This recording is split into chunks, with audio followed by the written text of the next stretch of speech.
Hello guys, so we have another video how to troubleshoot if you have a problem with the controller or if your throttle handle is not working properly, if this machine stop moving without any reasons, for example.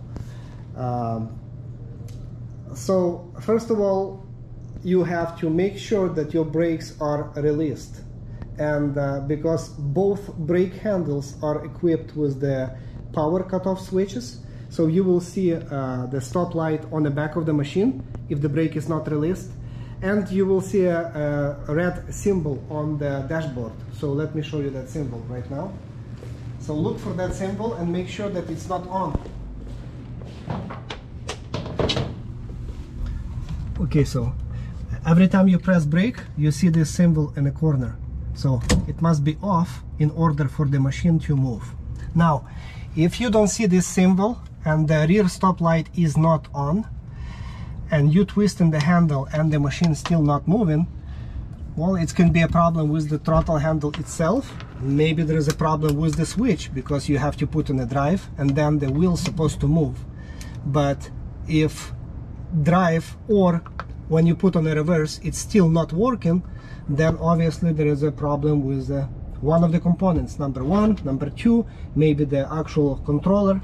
So I'll show you how to test it. First of all, before you're going to do any test, simply turn off the breaker switch, wait a couple minutes and turn on again. Maybe it's going to reset the controller and everything is going to start working again.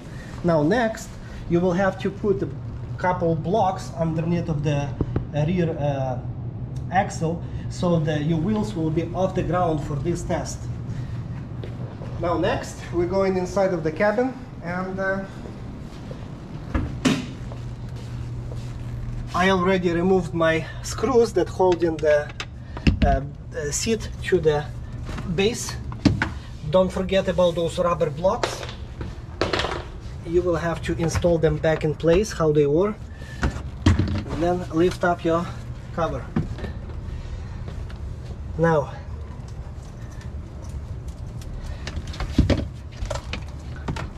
you will need a multimeter, and you will have to set on a continuity mode test. Okay, now turn on the machine. You have display on, and let's test if your drive button is working or not. So you look for the biggest plug on the controller, which is a 9-pin plug.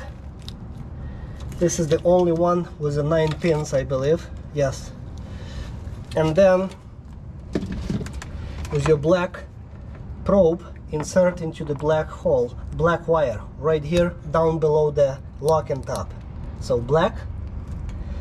And then the next, you will be touching this left lower corner, which is a green and the black wire. So I'm going to insert inside of this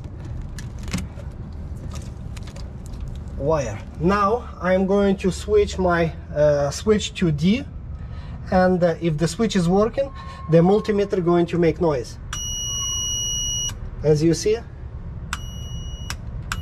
So the switch is working fine. Now remove the red one, and we're going to test the switch R reverse. But because this switch is actually connected with the reverse signal and it's going to make lots of noises distracting me, and you will not hear the actual the multimeter, so I'm going to disconnect the speaker.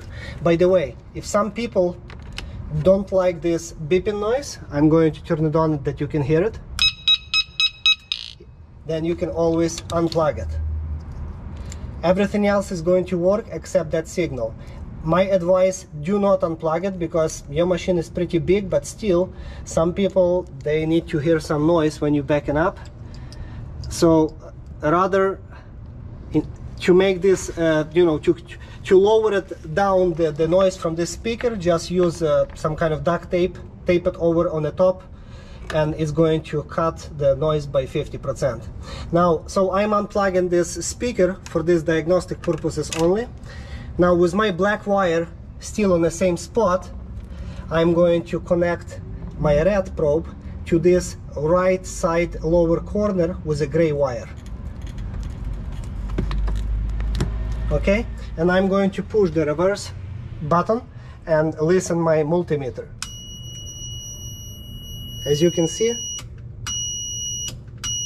okay, so we got no problem with any of the buttons, so we can eliminate that. So your machine is still not moving. Now we can suspect that either a throttle handle not working properly because you know, could be some kind of internal problem, or we're having a problem with the actual controller. Well, I probably shouldn't mention before you're going to do any diagnostic, you should check if there is no loose plugs, no loose wires anywhere. Obviously I unplugged this one and I'm going to plug it back. This is just for the reverse, but the rest of the plugs, especially like a big one with a 9 pins, supposed to be plugged in, and all of the pins has to be intact.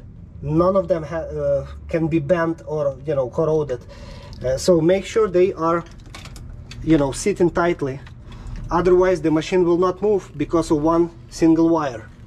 So after you checked that all of the wires are, especially in this junction box, make sure that none of them are loose and broken.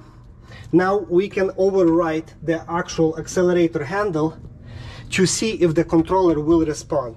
So this test will prove it. And that's why we lift up the rear end of the machine to see if the wheels will spin if I'm going to override the handle. So by touching these two wires, so I am leaving the black probe in the same spot where the black wire is, right down below the clip. And with my red probe, I am touching the green right side upper corner wire, which is a green wire with a white stripe. So if by touching that wire, I'm going to override the handle and my wheel's supposed to spin. So let's see. Oh, I forgot to say, you have to leave the machine on drive. Yes, for this test. As you can see, my wheels are spinning. So that's mean that my motor is working fine. My controller is responding and is working fine, but my throttle handle would be defective after this test. So if I am twisting the handle and my wheels are not spinning, that's mean the controller is fine, the motor is fine, you need a new handle. But if you connect those two wires, black and the green with the white stripe, and the wheels are not spinning, that's mean the controller is not responding and you need to replace the controller. Okay guys, thank you.